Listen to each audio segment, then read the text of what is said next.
Delimitation పై నేతల మధ్య మాటల యుద్ధం నడుస్తోంది. డీలిమిటేషన్ విషయంలో సీఎం రేవంత్ అవగాహన లేకుండా మాట్లాడుతున్నారని కేంద్ర మంత్రి కిషన్ రెడ్డి అన్నారు.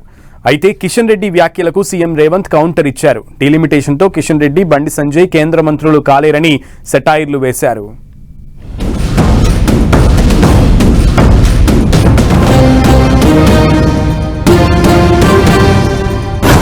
మహిళలకు 33% చట్టసభల్లో ఇటు పార్లమెంటులోను అసెంబ్లీలోను కల్పించేటువంటి ఒక సాహసోపేతమైన నిర్ణయాన్ని ఈరోజు నరేంద్ర మోడీ గారు తీసుకున్నారు.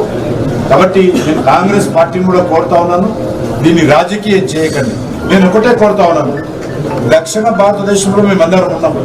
దక్షిణ భారతదేశంలో ఏ ఒక్కరు కూడా ఏ రాష్ట్రాన్ని కూడా అన్యాయం జరిగేటువంటి ప్రసక్తి లేదు.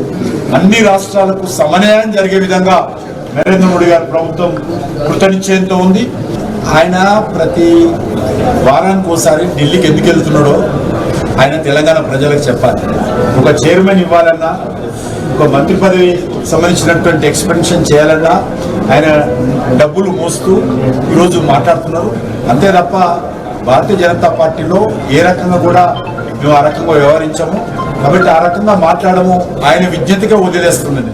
ఈరోజు దక్షిణాది ప్రాంతము లేకపోతే తెలంగాణ యొక్క పాత్ర కేంద్ర ప్రభుత్వంలో లేకపోతే బండి సంజయ్, కిషన్ రెడ్డి మంత్రులు గారు గేటు బయటనే నించొని మోడీ గారికి వచ్చేవాడికి పోయేవాడికి నమస్కారం పెట్టుడు తప్ప దేనికి పనికిరారు. బంట్రోతులుగా మారాల్సి వస్తుంది కేంద్ర మంత్రులుగా ఉన్న వీళ్ళు. ఈ పరిస్థితి వాళ్ళకు కూడా వస్తుంది ఎల్లుండి పొద్దున్నే.